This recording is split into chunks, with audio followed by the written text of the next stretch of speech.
Hi, I'm Detective Jack Mahoney, Homicide, Chicago PD, badge number 4471. I've been working this city since before the war took everything soft out of it, and I've been working it after, when everything hard came back wearing a different face. Chicago in 1947 isn't the city the postcards sell. It smells like stockyard smoke and Lake Michigan gone cold. It sounds like elevated trains and arguments through thin walls. The men who came home from the Pacific and Europe mostly came back quieter than they left, and the city absorbed that quiet like a sponge absorbs something dark. I was one of those men. I carried things home in my chest cavity that don't have names in any language I speak. The job gave me somewhere to put the weight. Not somewhere good, just somewhere. I want to tell you about a case. I want to tell you about Clara Reeves, and about what was left on her body, and about what that meant. It took me a long time to understand what it meant. The call came in on a Tuesday night, late October, when the wind off the lake had already started its winter argument with every window frame in the city. I was at my desk finishing a whiskey I hadn't poured for pleasure. The phone rang the way phones ring at that hour, like it's apologizing for what it's about to tell you. Dispatch said there was a body at the Blue Moon Club on 63rd Street down in Woodlawn. Singer. Young woman. Staff found her in the dressing room around 2 in the morning after she didn't come out for her second set. I wrote down the address, capped my pen, and put on my coat. My partner, Sal Gruber, was out sick with something he blamed on his wife's cooking. So it was just me in the city. I told myself that was fine. I was used to doing things alone by then. The L rattled past outside, shaking the window glass, and I walked out into the cold. The Blue Moon Club sat on 63rd like it had been there since the beginning of things and planned to outlast the rest of us. A converted brick building, 2 stories, awning the color of a bad bruise, navy blue faded to something closer to resignation. The neon sign buzzed and flickered, half the letters dark. There were 2 squad cars out front with their lights going, cutting red and white across the faces of the small crowd that had gathered on the sidewalk despite the cold. People always gather. Doesn't matter what time, what temperature. Something in human beings needs to bear witness. I badged past the patrolman on the door and went inside. The club smelled like cigarette smoke, spilled beer, and the particular sweetness of a jazz room after the music stops. Reeds and valve oil and sweat. The stage was empty. The chairs were pushed back from tables like the audience had left in a hurry. A trumpet sat on the edge of the stage, tilted, nobody's hand on it. The silence in that room was the loudest thing I'd heard in weeks. The dressing room was down a narrow hallway behind the stage, past a storage closet and a busted radiator that hissed at me like it had opinions. A patrolman named Cody stood at the door with the look men get the first few times. That slightly tilted expression, like reality has gone slightly out of alignment and they're waiting for it to correct itself. It doesn't correct itself. You just get used to the tilt. I went in. Clara Reeves was sitting in her chair in front of the makeup mirror, still in her performance dress. Red satin, off the shoulder. She had been a beautiful woman, 26 years old, I would learn later. She'd come up from Memphis 3 years prior, and according to everyone I'd eventually talked to, she had a voice that made you believe things you'd stopped believing. She was slumped back slightly, hands open in her lap like she'd fallen asleep mid-thought. There was no struggle evident in the room. No overturned bottles, no broken mirror. Whatever had happened fast, or it had happened before she understood it was happening. That's when I saw it. On her chest, just below the collarbone, placed against the red satin with a kind of deliberate precision that stopped my breathing for a half-second. A single leaf. Autumn. Maple, I thought at first glance. Broad, 5-pointed, the kind kids press between wax paper in school. It was the color of dried blood, which made it take me a moment to register what I was actually seeing. Then I understood. The leaf was soaked. Dark red-brown, stiff at the edges, the color gone deep and irreversible. It had been pressed flat against her, as if placed there with care. Not dropped. Placed. There's a difference, and I knew the difference. Nobody drops things that precisely. I crouched down beside her, keeping my hands behind my back the way they trained us not to touch. I studied it. There was a stem still attached, about 2 inches. The leaf was whole, not torn. Whoever had put it there had done so with patience, with intention. I felt something move along the back of my neck that wasn't the cold. I took my time in that room. The uniforms outside were getting restless. I could hear Cody shifting his weight in the hall, but I took my time anyway. Clara's hands showed no defensive wounds, none at the wrists, no bruising on her throat, no cuts on her palms. The medical examiner would confirm it later, but standing there I could see the small redness, almost gentle, at the side of her neck. A single point of entry, something thin and precise. The makeup mirror in front of her was still lit, all those little bulbs burning, and in the reflection I could see the room behind me. The rack of costumes, the water glass on the table still half full. The water glass told me something. She'd been drinking water before she went back out for her second set. She was mid-routine. This hadn't been a confrontation. Someone had entered that room, done what they did, placed the leaf, and walked out. Probably while applause was still going in the main room, the music had covered everything. I thought about that, about somebody choosing that moment deliberately, about the timing of it. Sal Benedetti owned the Blue Moon and about a third of his own soul. The rest had been distributed over the years to creditors, a first wife, and the kind of habits that keep you up late and make you look older than you are. He was 50-something, barrel-chested, with a face that had taken a few discussions and come out the other side. I found him in his office, a glass of something brown in front of him that he hadn't touched. That told me more than anything he'd say out loud. Shocked people don't drink. I asked him about Clara, who she knew, who came to see her regularly, anyone who'd caused problems. He said she was good people. He said it the way you say something true when you don't have anything more useful to offer. He'd seen no strangers backstage that night. He'd been working the front, watching the door, doing what owners do. He told me Clara had no enemies that he knew of. He said that like a man hoping it would close the conversation. It didn't. I asked him about the leaf. He stared at me. He had no idea what I was talking about. I believed him. The musicians were still in the club when I came back out to the main room. Nobody had been cleared to leave yet. 4 of them, sitting at a front table in their performance clothes. A pianist, bassist, drummer, and trumpet player named DeWitt Cole, who had the tired, careful look of a man who had learned to be cautious around police a long time ago, and with good reason that had nothing to do with this particular night. I talked to all 4 of them. They'd last seen Clara between sets, standing near the stage door, talking to a man none of them could describe with any confidence beyond well-dressed. They hadn't thought anything of it. Men talked to Clara. Men were always talking to Clara. DeWitt said she'd seemed fine, relaxed, even laughing. The man had leaned in close to say something, and she'd tilted her head the way you do when you're listening to something interesting. Then she'd gone back to her dressing room to freshen up before the second set, and nobody had seen her alive again. DeWitt told me this while looking at the table. He didn't look up once.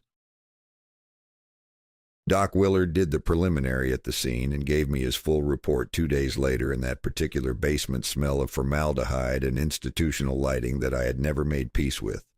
Cause of death was a single puncture wound to the right carotid artery. The instrument had been thin, narrow. He said an ice pick was consistent, or a stiletto blade, something with a very fine point and no appreciable width. Death would have been rapid. She likely lost consciousness within seconds and was gone within 2 minutes. There were no other injuries, no signs of sexual assault, no alcohol in her system beyond trace amounts consistent with 1 drink, maybe 2. She was healthy, well-nourished, no evidence of illness. Doc Willard had been doing this work since the 30s, and he had the tone of a man who'd excised all feeling from the proceedings as a professional courtesy to himself. But when he mentioned the leaf, I'd noted it in my initial report, he paused, just briefly. He said he'd never seen that before. He said it like a man who thought that meant something and wasn't sure he wanted to know what. I drove home from the coroner's office through afternoon traffic that moved like it had given up on its destination. The radio played something slow, and I turned it off.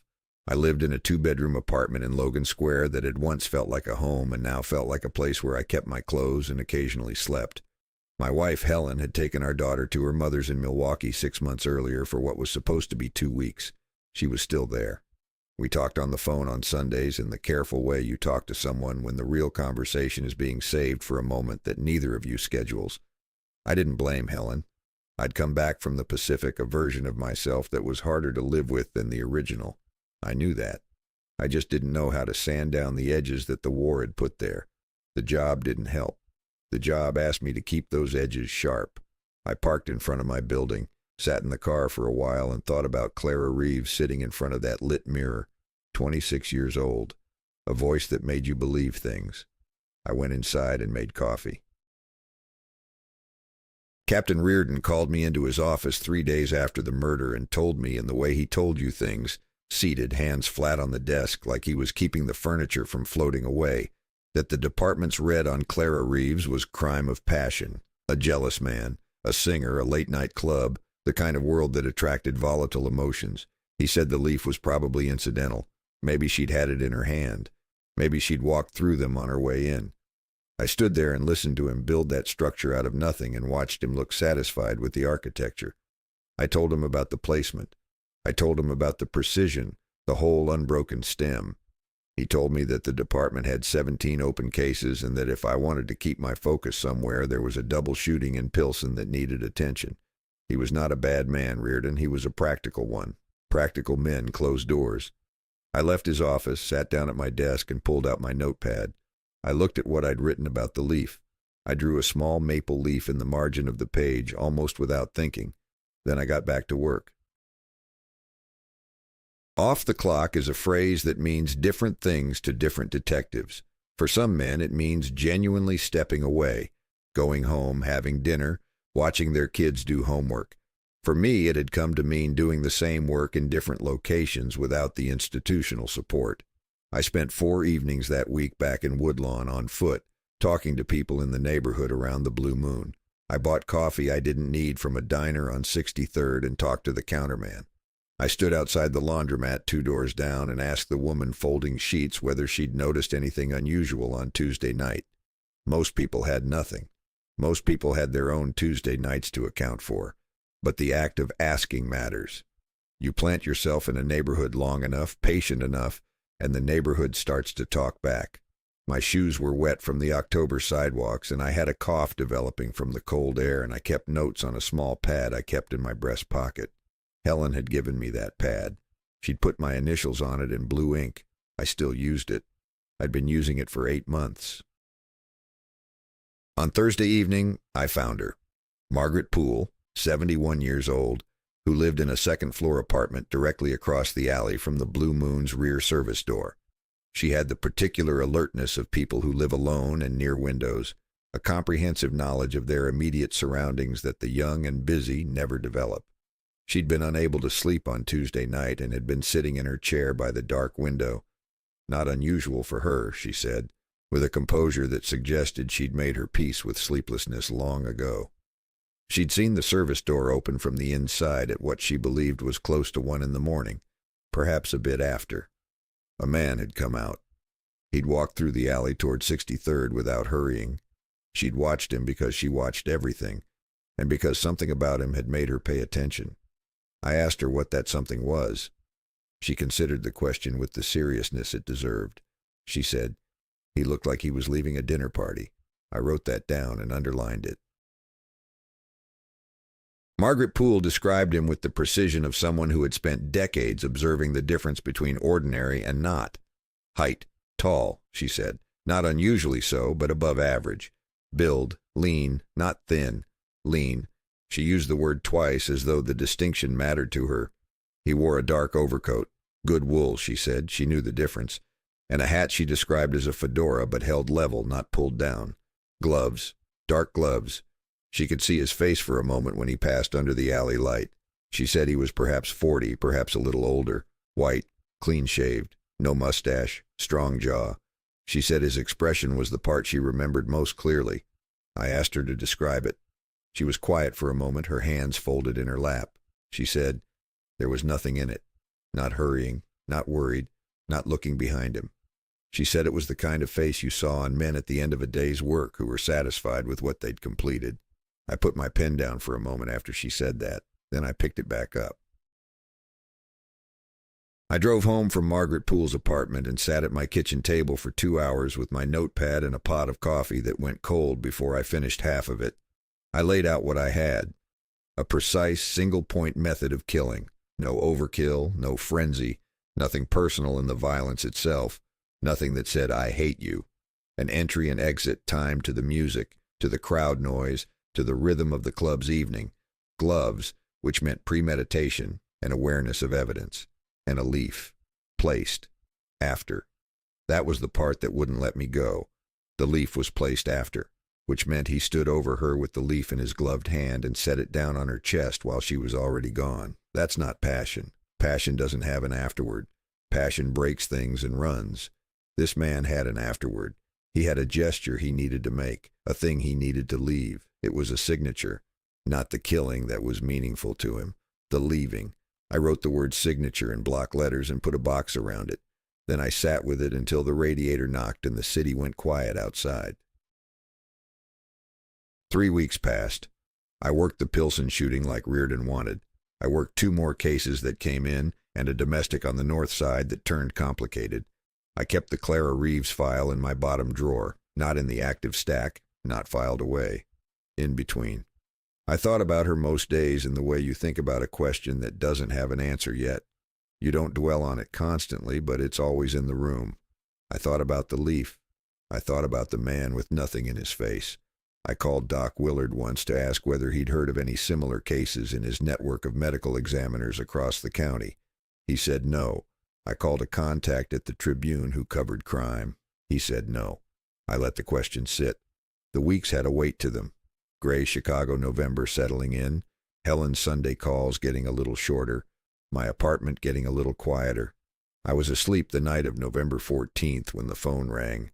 The clock on my nightstand said 2:17 in the morning. I lay there for one ring and knew it before I answered. Knew it the way your body sometimes knows things before your mind catches up. I picked up.